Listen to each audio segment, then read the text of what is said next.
la guerra del Chaco. No se olviden, siempre les voy haciendo un poquito la relación. Todo está relacionado en la historia de Bolivia, no es como muchas veces, a veces en colegio no sé si nos han enseñado, nosotros hemos aprendido de esa manera, todo por separado, pero en este caso no. Hemos visto la independencia de Bolivia, tiene que ver con las guerras de post-independencia, que es lo que sucedió. Las guerras de post-independencia tienen que ver después, posteriormente, con la guerra del Pacífico con Chile, y toda la cuestión política de Chile tiene que ver con la guerra civil. Ahí se crearon los partidos, hemos dicho, pacifistas y guerreristas, que van a ser el Partido Conservador y Liberal. Producto de esto, fíjense, apenas pasa un mes, hemos dicho, ni un mes siquiera, y se da la guerra del Acre. Por causa de la pérdida del Acre, es que Bolivia también va a estar tratando de tomar sí o sí el Chaco.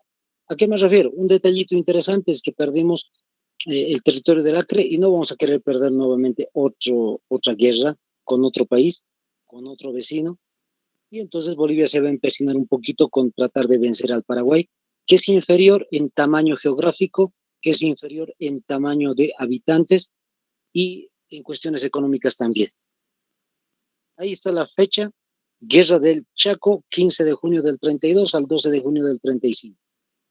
¿Por qué están pintaditos de color rojo los 5 y los 2 azules en color, el número 2 en colores azules? Bien básico, siempre les digo, memorícense el 15 de junio del 32 y solo intercambian el 5 por el 2 y el 2 por el 5. Es el mismo mes y los mismos números, solo que se invierten. Está bien sencillito de recordar. Y van a tener mucho cuidado, siempre les digo, los compañeros que están leyendo el libro de Carlos Mesa, libro base, uno de los libros bases justamente para la cuestión de los exámenes. En algún momento algunos compañeros me habían dicho, profe, creo que no está bien establecido las fechas, creo que profe se está equivocando con las fechas. Hemos observado, me prestaron el textito, lo revisé, y ahí justamente no lo dice así como estamos colocando nosotros en un título, lamentablemente, pero vamos leyendo un poquito el contexto y dice 15 de junio del 32 comenzó tomando los fortines, Corrales, Toledo, etcétera. Y en una partecita más adelante, en la teoría dice, el 12 de junio del 35 se firmó el protocolo de paz. Entonces, estamos en lo correcto. A eso me refiero. Los que están leyendo los libros, alguna bibliografía, van a tener mucho cuidado siempre de leer con calmita y ir revisando bien. Los antecedentes, sáquenle capturita y les voy explicando. Son varios los antecedentes. 1, 2, 3, 4 son los datos interesantes que estamos viendo acá. De los 4, los 3 primeros nos interesan, por sobremanera. En el primer caso, vamos a iniciar. Los malos límites desde la época de la colonia. Hay unos malos límites desde la época de la colonia. Ya habíamos advertido este punto hace clases atrás, cuando se ha desarrollado la conquista y coloniaje de Charcas. Dijimos, cuando se funda lo que va a ser la creación de la audiencia de Charcas, ese 18 de septiembre de 1559, antesito de eso, se había unido Bolivia con Argentina. Perdón, no antes, después, perdón. Posteriormente a la creación de la audiencia de Charcas, Argentina y Bolivia se van a unir en un solo territorio. Hemos dicho el virreinato del Río de la Plata. Cuando Argentina y Bolivia se unen, Paraguay también es parte del Río de la Plata. Uruguay también lo es. ¿Qué es lo interesante acá? Que como están unidos los países, no hay fronteras, no hay límites. El caso de Bolivia y Argentina tampoco va a haber límites. El caso de Bolivia con Paraguay tampoco.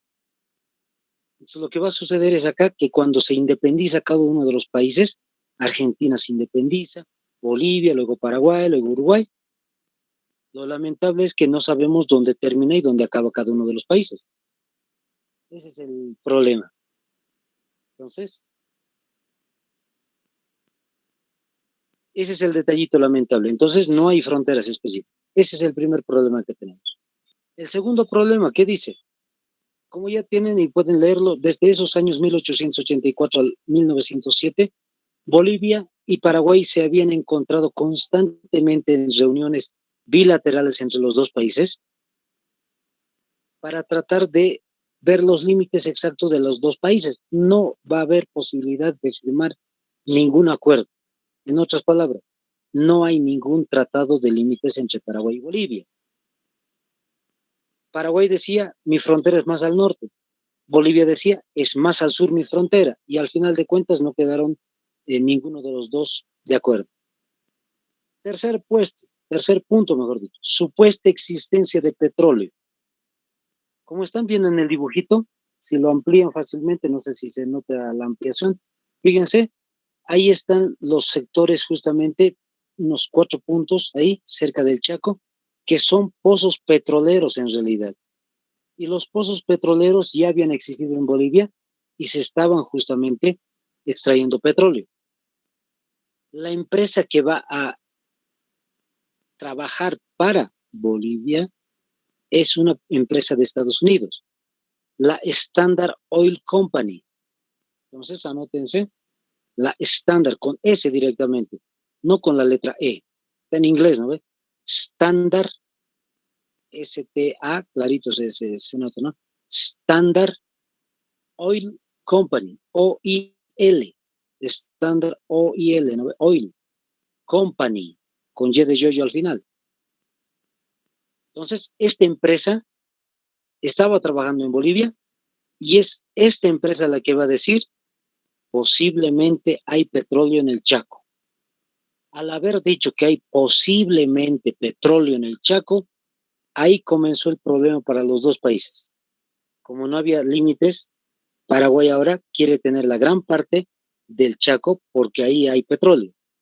En ese momento el petróleo era lo principal. En el caso de Bolivia va a ser lo mismo. Ahí surge el problema. Si les preguntaran por qué motivo surge el problema de la guerra del Chaco, y los incisos van a revisarlo, es este detallito, la supuesta existencia de petróleo. Siempre les comento un poquito en algunos detalles. Hay algunos que en algún momento he escuchado, en algún antecedente o algún compañero me había compartido, decía, profe, ¿acaso no es porque Bolivia y Paraguay se han peleado por la laguna Titiantuta, la laguna Chuquisaca, ahí en el sector del Chaco? En realidad no. El suceso de la laguna Chuquisaca, que nosotros le hemos dado ese nombre, o la laguna Pitiantuta para el Paraguay, es simplemente un tema que se había dado años antes, pero en ningún momento es una causa de guerra para Bolivia y Paraguay. Les explico un poquito. En realidad lo que sucedió es que en el caso del Chaco, el sector está poblado por paraguayos y por bolivianos, es decir, hay muchos fortines, muchas bases militares de Paraguay y muchas bases militares de Bolivia. Ninguno quiere ceder la posibilidad de perder el Chaco. Entonces, uno de los regimientos, uno de los fortines paraguayos va a encontrar justamente la laguna Chuquisaca, perdón, Itiantuta. A ellos es así llamado, Itiantuta. Pasa más o menos casi un año o medio año y lamentablemente Bolivia va a hacer un reconocimiento por avión, una avioneta en todo caso, un reconocimiento del terreno y encuentra una laguna. Se informa al comando boliviano, van hasta el lugar y le nombran la laguna Chuquisaca. Lo que Bolivia ha hecho es un redescubrimiento de lo que ya existía para los paraguayos. Entonces los bolivianos comienzan un combate, van a vencer a los paraguayos, van a tomar un fortín, no me acuerdo ahorita el nombre, creo que era Toledo, o era Carlos Antonio López, no me acuerdo muy bien. La cuestión es que ha tomado ese fortín y Bolivia, el Paraguay también va a intentar comenzar una guerra y todo va a quedar en nada. Es decir, van a solucionar el problema de forma diplomática y les vuelvo a repetir, no es causa de guerra, porque ya se dictó una especie de tratado de paz entre los dos países sobre el tema de la laguna Chuquisaca o Pitiantut. Vamos con el cuarto y último punto. Paraguay tuvo la guerra de la Triple Alianza entre 1865 al 70, donde perdió el territorio oriental, dice. Este último caso, como les digo, tampoco es causa directa de la guerra, pero es un detalle interesante. ¿Por qué? En el documental de Carlos Mesa incluso lo incluye.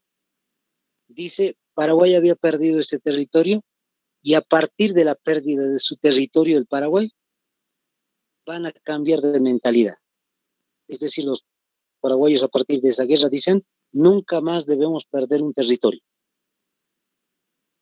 Y eso compete justamente con un cambio de mentalidad, lamentablemente contra Bolivia, porque Bolivia va a querer tomar el Chaco y Paraguay no va a permitir que se pierda otra guerra internacional. Y vamos a ver algunos datos sobre eso más adelante. Ahí está. Como están observando ustedes, compañeros, sáquenle una fotito a esto. Estos son los datos importantes acerca de Bolivia-Paraguay. En algún caso les iba dictando a algunos compañeros, pero ahí está, ya tenemos todo el dato. El caso de los presidentes, por ejemplo, ahí están dos columnas, Bolivia-Paraguay, lo pueden revisar. Bolivia era el presidente Daniel Salamanca y José Luis Tejada Sorzano, van a ser dos presidentes en diferentes momentos de la Guerra del Chaco. En cambio, el Paraguay tiene un solo presidente. En caso de los comandantes, lo propio. Hay 4 comandantes para el lado boliviano. Filiberto Osorio, José Luis Lanza, Hans Kuhn y Enrique Peñaranda. Son también 4. Pero el Paraguay, 1. En el caso de la movilización de las tropas, fíjense, 250,000 soldados ha movilizado Bolivia, a diferencia del Paraguay, 150 apenas, 100,000 soldados menos. Pero hay que entender un poco la cifra en su contexto. Ahorita lo tenemos en global, pero para ese momento Bolivia ha movilizado 3 ejércitos. Eso significa que no va a movilizar de golpe los 250,000. Lo va a hacer en diferentes etapas de la guerra, pero en el caso del Paraguay solamente va a organizar un ejército, 150,000 soldados de golpe.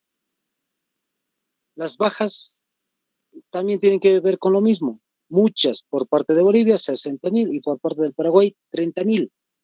Muy pocas. En el caso de prisioneros, lo propio. 25,000 por parte de Bolivia. Han tomado prisioneros bolivianos, el Paraguay, a eso me refiero. El Paraguay ha tomado 25,000. Hemos perdido nosotros 25,000 soldados en el caso de la guerra. Pero en el caso de Bolivia, donde dice Paraguay, nosotros hemos alcanzado 2,500 paraguayos. Desertores, 6,000 por parte de Bolivia, y por parte del Paraguay, 0. Ahí está el dato que Carlos Mesa nos da. Hay un cambio de mentalidad en el paraguayo.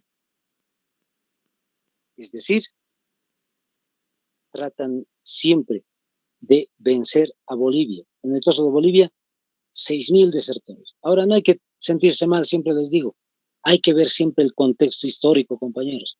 No es que los bolivianos simplemente, la mayoría de los 6,000 ha tenido miedo y no han ido a la guerra por miedo, no. A veces uno puede pensar directamente eso. No, en realidad lo que sucede es que Bolivia ha tenido problemas políticos al interior. Y lo que sucede acá es que de los 6,000 desertores, muchos van a ser campesinos. No porque ellos no puedan. El grueso de los soldados bolivianos siempre va a ser campesino. Lo malo de ese momento es que Daniel Salamanca, el gobierno boliviano, pero específicamente muchos hacendados o patrones, van a tomar territorios de los campesinos cuando estos no estén. ¿A qué me refiero? Si hay un campesino que tiene, qué sé yo, hectáreas de terrenos y sale a pelear por Bolivia en la guerra del Chaco, solo se va a encontrar su esposa y sus hijos.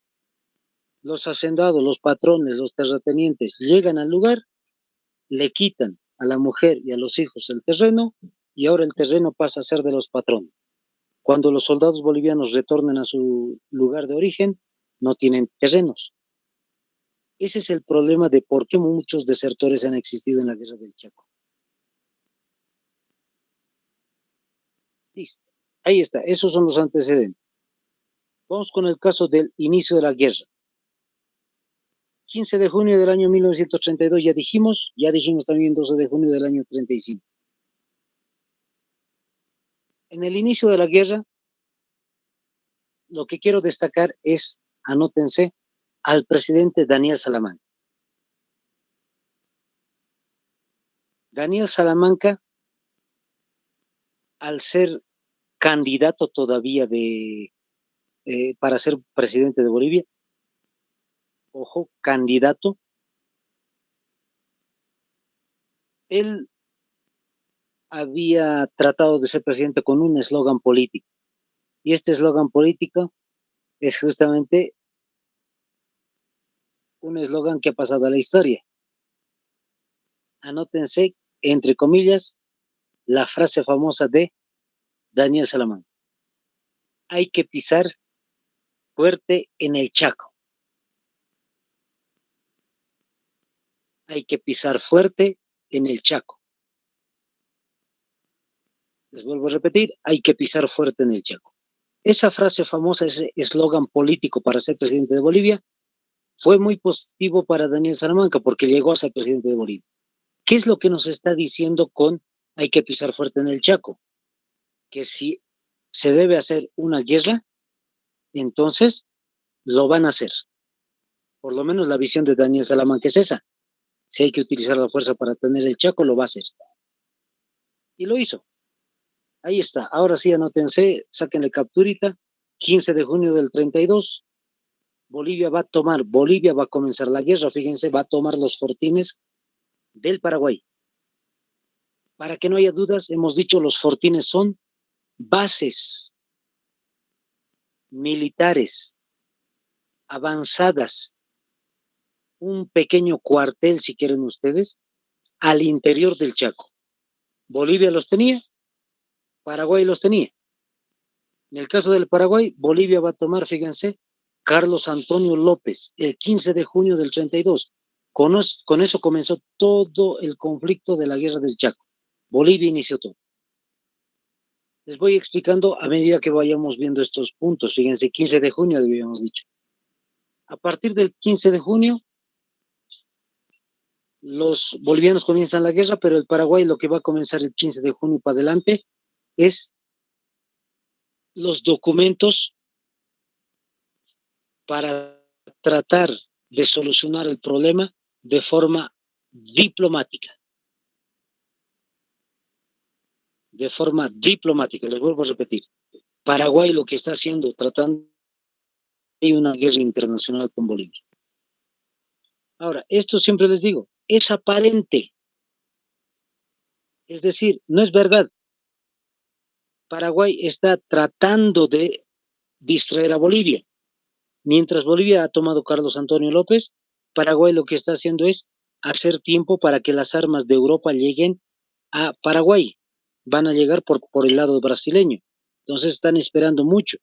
Un mes entero más o menos va a esperar el Paraguay para que llegue. Entonces, en todo ese mes va a intentar tratar de solucionar el problema de forma diplomática, aunque no es cierto, como les vuelvo a repetir. El siguiente detalle, Corrales y Toledo. Ha sido tomado también Corrales y Toledo. En el caso de Corrales y Toledo, han sido tomados estos dos fortines y lo más importante de la toma en junio va a ser Boquerón. Ahí al ladito justamente los que están anotándose, subrayando, subrayenlo, 27, 28 y 31 de junio del 32, es que va a ser tomado Boquerón. Boquerón es paraguayo, no se olviden. Boquerón es paraguayo, es un fortín paraguayo. Siempre les digo, hay muchos compañeros que se confunden a veces y me dicen, profe, que Boquerón no es boliviano. No es boliviano, por si acaso, ¿ya? Es netamente del Paraguay. Lo que sucede acá es que Bolivia ha tenido buen adelanto en cuestiones de guerra, ha tomado varios fortines y va a tomar Boquerón también. Ahora, lo importante y lo histórico de Boquerón es más adelante. Vamos a ver ahorita en unos momentos. Eso va a ser lo más importante. La defensa de Boquerón por parte de Bolivia. Esto es la toma. Otra cosa es la defensa. Y en septiembre, que vamos a dejarlo para más adelante, por decir así, en septiembre, Rojas Silva va a ser tomado por Bolivia también. Vamos al lado paraguayo. En el año 32, ¿qué es lo que había desarrollado el Paraguay? Lamentablemente ya llegaron las armas del Paraguay y fíjense la fecha, es una fecha que los paseños conocemos muchísimo, 16 de julio. Es recuperado los fortines. Lamentablemente, aquello que Bolivia consiguió en el contraataque de los paraguayos es recuperado por el Paraguay. Recupera Carlos Antonio López el 16 de julio. También en el caso de la concentración de 8.000 soldados en la isla de Poy el 1 de agosto del 82. Siempre les digo este segundo punto, no es importante anotarlo, pero está de información para que entendamos un poquito la situación del Paraguay. Lo que sí quiero que subrayen y recuerden es el 9 al 29 de septiembre del 32. Paraguay va a recuperar Boquerón.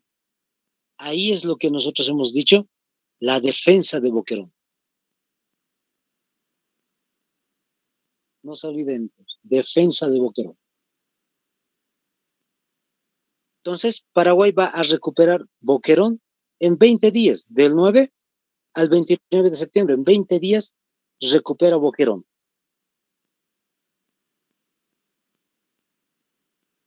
Vamos a detallar un caso específico este de Boquerón. Boquerón está en ese punto en color rojo como están observando. En realidad, Boquerón había sido un lugar estratégico.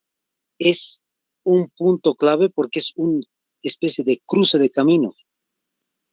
Fíjense en lo que dice en la parte derecha de su pantallita, en la parte superior. Dice recta a Isla Poi. Entonces, hemos dicho, los 8.000 soldados del Paraguay están concentrados en la Isla Poi. De ese punto que están viendo de la recta de Isla Poi, de ahí ingresan los paraguayos y lamentablemente, ¿qué es lo que pasa? Fíjense, chocan con Boquerón. Boquerón es boliviano aún. A eso me refiero, en la explicación de Boquerón. Imagínense, es aún junio, julio, agosto, por decir así, no es todavía septiembre. ¿A qué me refiero? Boquerón, como es tomado por Bolivia, siempre va a repeler a los paraguayos, siempre va a detener que los paraguayos no puedan ingresar a los otros sectores del Chaco. Por ese motivo es que es tan estratégico e importante recuperar Boquerón. Y Paraguay lo que va a hacer para recuperar Boquerón es rodear Boquerón. Boquerón entero, lo va a rodear. Bolivia lo que va a hacer es tratar de defender por todos los medios Boquerón. ¿Cuántos son los soldados que están defendiendo Boquerón? Anótense. 448 soldados están al interior. Les vuelvo a repetir, 448 soldados.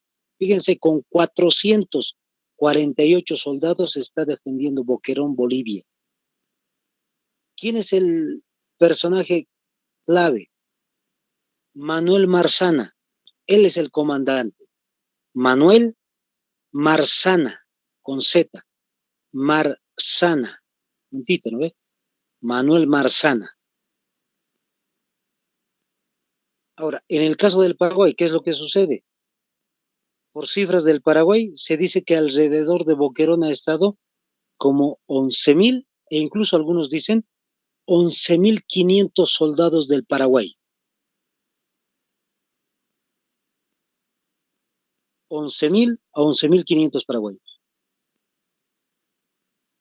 Entonces, lamentablemente, ahí es donde va a sufrir mucho las líneas bolivianas porque apenas ni 500 soldados van a defender en contra de 1.500, perdón, 11.500 paraguayos. Listo, compañeros. Aquí vamos a quedar. Les dejo con la duda qué es lo que va a pasar. Hay algunos datos más que vamos a ver de Boquerón. El día lunes vamos a verlo. Que tengan un buen fin de semana. Bendiciones, compañeros.